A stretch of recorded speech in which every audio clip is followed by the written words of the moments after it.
guys. Ito yung dahon ng duhat.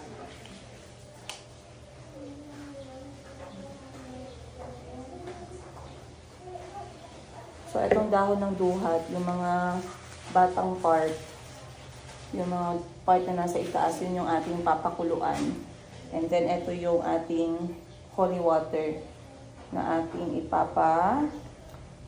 pakuluan din. Tapos yung kalahati, ipangbabanlaw pagligo. So, kausapin ko lang si Auntie. Okay.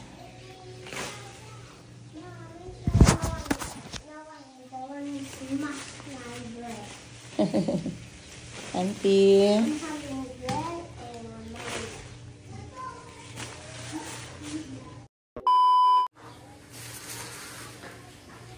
Auntie. Wala si Auntie sa kusina. Pero mamaya tatanggalin ko yung mga dahon and then papakuluan natin. Sa ngayon, lipat ko muna itong holy water.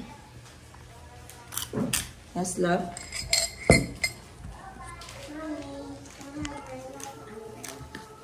Okay, saglit lang kay Mama Will. Ano muna, oh.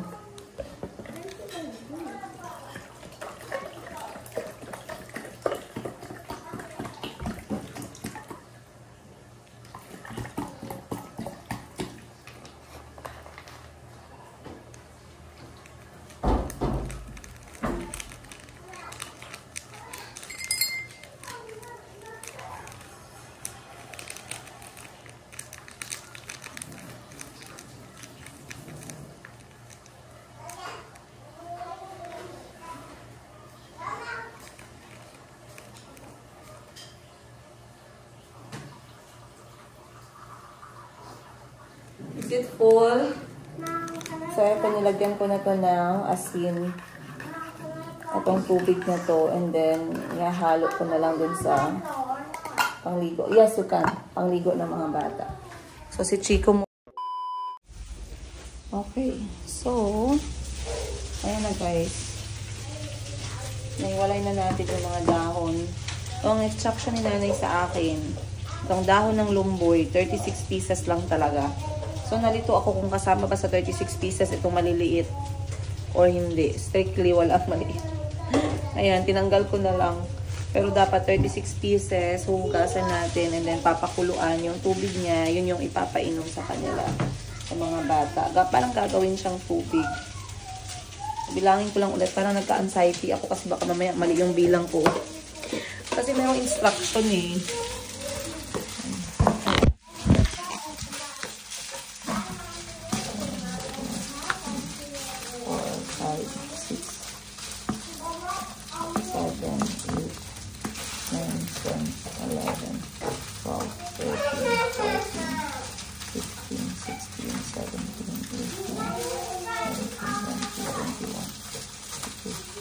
34, 35, 36, 37, 38, 39, 40, 41, 42, 43, 44, 45. Okay, 36. Okay. Basa na lang natin.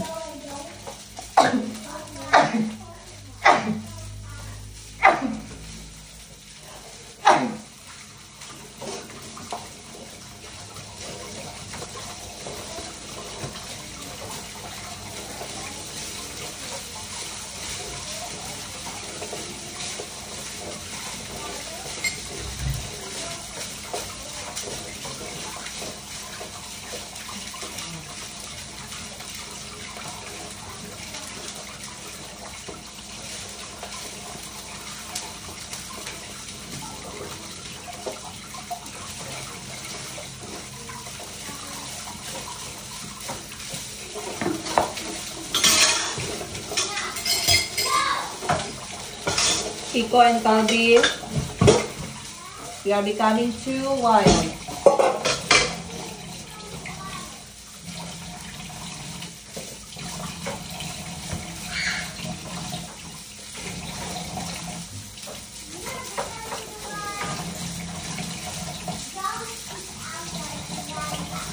Empty this one. So, boil in tubig. 1 gallon. You have a gallon there? Empty gallon. I think we have. 1 gallon tubig. And then, ipa-boil auntie, ipakulo-kulo. Good morning, auntie. Then, kahit pag nagkulo auntie, pag malamig na, the children can have as water. All of them. It's like herbal tsaa. No?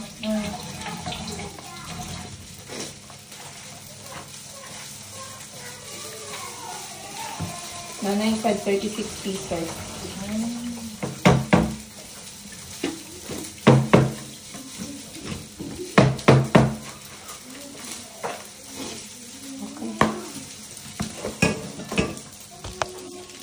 Auntie, dalhin ko tong rice cooker na to, auntie, oh. Ano yung takip. This is for my Yumi shop. Ha? Yeah.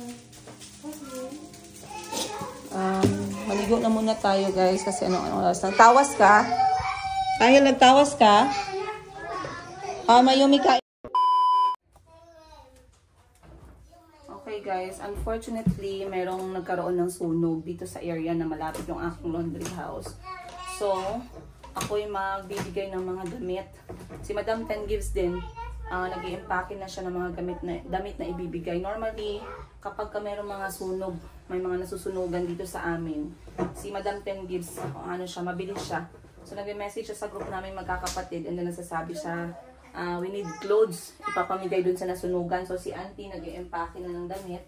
And then, ako'y mamimigay na. Meron na akong few clothes dito, ibibigay natin. Ayan. Kasi, meron akong mga damit na hindi ko na rin masyadong ginagamit. So, kesa naman na hindi natin ginagamit masyado, yung mga taong nasunugan walang maisuot. Patulad nito, meron akong dress na gustong-gusto ko naman siya kasi maganda yung tela niya, malamig, pero pwedeng magamit ng iba. Ayan. Saan pa ba? Kobe! Kobe! I said put this cloth in the laundry. Ito, meron tayong, madami kasi akong guys, marami tayong mga damit na, ito, yung dress na paborito ko, na black. Maganda din to siya, pwedeng pang simba, pwedeng pang work. May mga pantulog din tayo dito na pwede na nating ibigay. Yan. T-shirt. Mommy, where are you? That mom. Opo. Mga t-shirts.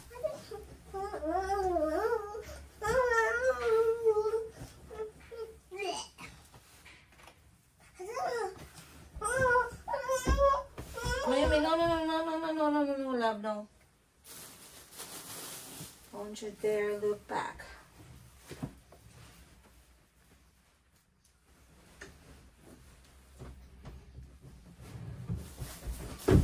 Take your eyes on me. So, meron akong mga damit galing sa Mayumi Thailand closet na pwede na rin natin ibigay. Malay, ay, sorry. No, love. Trash? Tell auntie. Huh? Tell auntie the trash is here, please. Mommy, the trash is here. Oh, Mommy, don't have trash.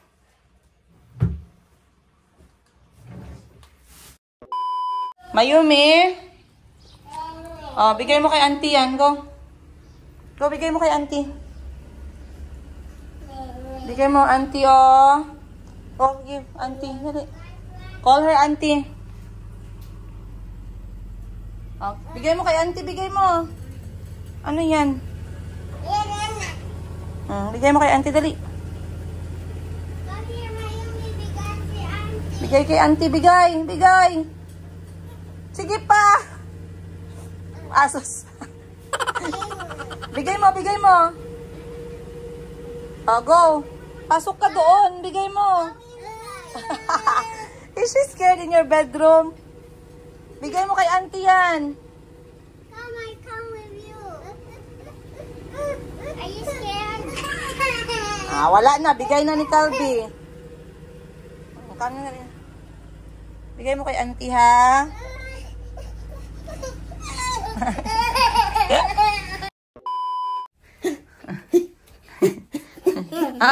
Don't shake her too much. Kyle, what's your curl type? You should know your curl type.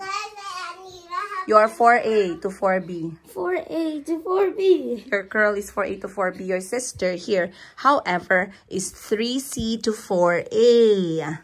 But hers is softer than yours. Mommy, I want Aladdin. And for this one, you are 3A. So cute. You want to marry Alexa? Who told you can marry Alexa? She said that we are both friends. You're just friends? Yeah. Okay, don't marry Alexa. She said we are definitely friends. What did you say? She said we are definitely friends. You're definitely friends. That's so cool. And who's the best friend of Alexa? Calby or you? Me. I'm You. the best friend to Alexa. That's nice. Are you being nice? Are you being kind? I said, Alexa, you me, we're definitely friends. You're definitely friends. Good job. Alright, magligo na si Mama. Labas ka muna. Labas ka muna kay maligo si Mama. Kahil ha, maligo muna ako ha. Ha? Ay, nako. Yan yung good yan siya, guys. Oh. Sige pa, cute. Dami ko pang gawain eh, oh. Dami ko pang gawin eh. A few moments later. Maayong buntag, guys. Sa wakas, nakalabas na din tayo ng bahay. Hindi ko natapos ang aking motherly duties dahil kailangan ko na talagang umalis. At una kong pupuntahan ay itong developer ng bahay ni Mayumi. Kukunin ko yung aking statement of account kasi baka mamaya hindi natin ma-follow up ba. Wait lang. So, andito tayo guys sa Triple J, Johnson Meadows. Napakita ko na to sa inyo last time. Okay lang ma'am, no? Napakita ko na to sa inyo last time. So, this is Julie Model Bungalow. Yan yung bahay na dinadahan-dahan ko para kay Mayumi. Ayan. Sa moderno at eleganteng pabahay para sa pamilya, murang halaga. Purok 27, Barangay Mabuhay, General Santos City. Yung Julie House na 3 bedroom sa Johnson Meadows. Meron din naman silang duplex at meron silang yung kanilang commercial. Actually, maganda tong commercial, guys, kaso hindi talaga kaya pa ng aking, hindi kaya ng aking kaluluwa at atay. So, doon muna tayo sa Julie Model House. So hingi lang tayo ng ng update sa ating statement of account para updated tayo at para ma-motivate tayong magbayad, guys. Otherwise, alam nyo na, mahirap din, no? Pag hindi tayo makabayad. Okay, sige. Wait. Equity for the house and lot, 577,800. Slowly paid. Pang ilang years nga dapat yung equity, ma'am? 5 years sa house and lot. Ilang years na po ako wala pa nag 1 year? Nag 1 year pa po sa mo ma'am, sa lupa mo. Kaya kami yan dyan ma'am sa Okay. yung pinakauna na date, yung sa reservation mo, sa pinakataas. Na-schedule sa payments. Tapos yung sa lupa ma'am, 277,140. 277,140. Magkatabi man to sila, ma'am, no? Parang magkatabi to eh. Yung area mo. Oo. Ito ma'am, nag 1 year ka na yata ito. 11. Ay, oo, tama. Nag 1 year na ako nung November. Same lang man din. Opo. Okay, sige. Habulin ko lang yung payments, ma'am, ha? Yes. Wala lagi nag-contact sa akin, ma'am, no, na ma'am, hindi ka wala lagi nagaganyan, ma'am. Bakit? Relax pa, relax. Relax gani, no? Sabi, ba't wala ang nag-ano sa akin? Oo, 5 years din po ba sa lupa? Hindi ba 3 years na? 3 years lang sa lupa. Okay, equity, 3 years. Isahin ko lang na papel, ma'am. Ay, kay, pagod ako magaling ah. Mabuti at 5 years, hindi tayo masyadong ma-pressure. Hindi tayo ma-pressure, guys, kasi 5 years ng equity. Ah, okay. So, normally, after equity, saka itatayo yung bahay. Pero, let's be hopeful na matayo yung bahay natin kapag ka-good yung record. Diba, ma'am? Kasi kapag good yung record ng payments natin and they can see that you're really paying, hindi ka naman talaga as in na ano. Ngayon kasi medyo na-late tayo, guys, kasi na out of budget. Pero hahabulin natin yung payment kasi isa ito sa reason kung bakit nga ako nagtatrabaho ng maayos, ng grabe. Minsan nakikita nyo halos wala na akong pahinga. Nagpapahinga naman pero nagtatrabaho pa din. Ay, ano natin, asikasuhin natin ulit to. So, iba yung feeling pagka nakikita natin yung statement of account, pag nakikita natin yung property, nabubuhayan tayo ng loob. Mamaya, pag may oras ako, guys, pupunta tayo ulit dun sa property, bahay ni Mayumi, titingnan natin kung ilang bahay yung nagawa, para naman ma-pressure tayo. Nagawa na yung bahay nila, yung atin hindi pa. So, kinukuha ko lang lahat ng details. Ayan. Huwag na natin pakita yun. Pero ganyan siya, guys. May mga bayad na yan. So, ito yung lupa, katabi ng bahay ni Mayumi. 4,000 yung monthly natin dyan. And then, sa bahay naman ni Mayumi is 9,000 naman. So, 3 bedroom na to, guys. And then, ano nga yung total lot, ano ma'am, house area? 58. 58, bungalow, Julie. 58 square meters yung house. Pero yung total, 107. Oh, yes po, Mayumi. Tapos, 107 square meters yung lot. Same po bahay. Okay, sige po. Yung model unit nyo dun, ma'am, okay na ba? Ma'am, hindi ko pa nakopy yung bangko po na isa. Yung model unit po ba natapos na? Pwede na siyang pasukin? Oo, pwede na. Talaga? Paano ko po malaman na yun yung model unit? May ano dun, may okay, sige po. Yung bank lang po. Isa na lang na bangka yan. Same name lang. Then, ang isa is Metro Bank.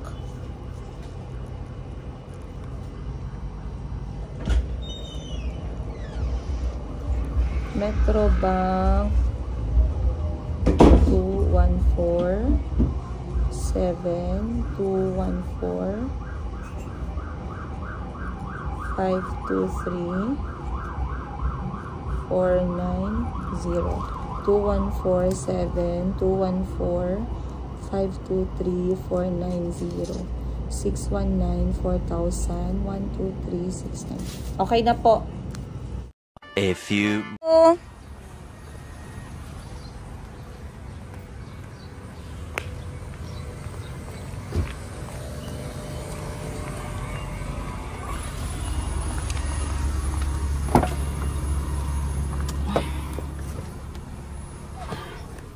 DIY shop, good tayong, please. Dari o sa gilid lang. Okay, dadaan tayo ng DIY dahil ako'y bibili ng pangtakal ng sabon. Pangtakal ng ating sabon sa laundry shop. Dito tayo. Ano ba yun? At saka sprayer pala. Kailangan ko ng sprayer para sa bahay.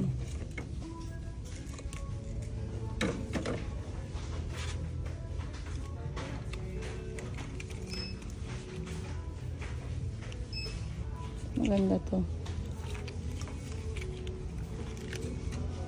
May plastic 47. Baka mahal kasi parang mabigat siya. Mura lang. Ito na lang itong blue 38. And then kuha tayo ng ano guys, basket.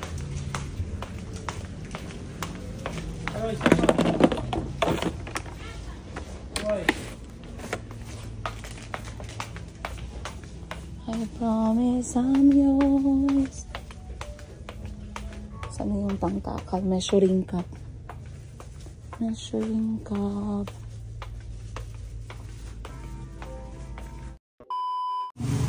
Okay, good morning guys.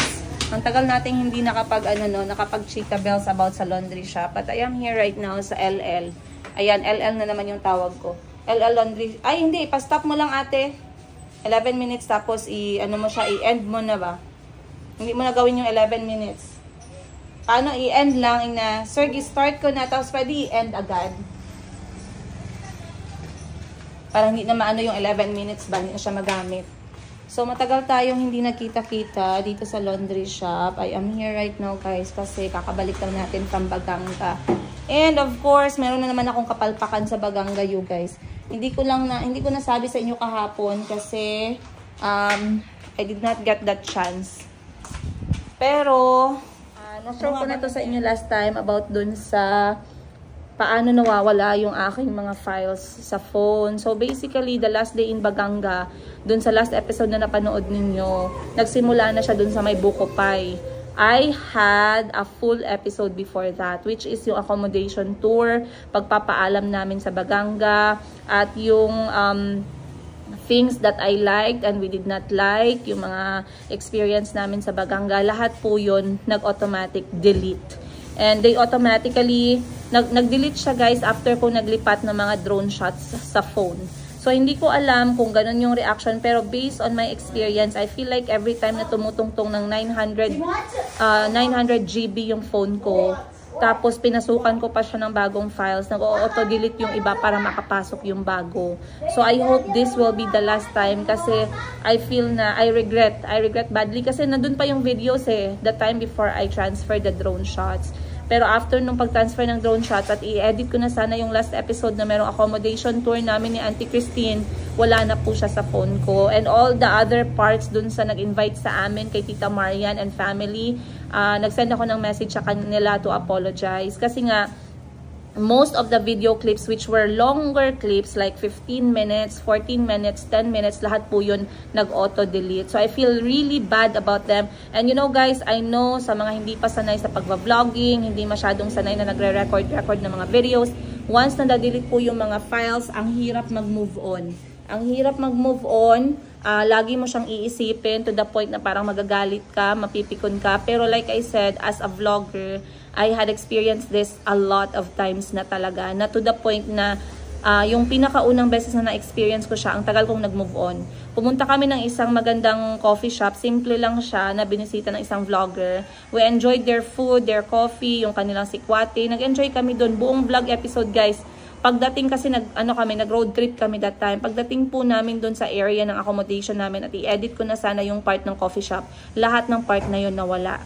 So, I had those moments even before sa Uganda pa lang, and I came to the point na tinitrain ko yung sarili ko na I-let go yung disappointment kasi it's something that is not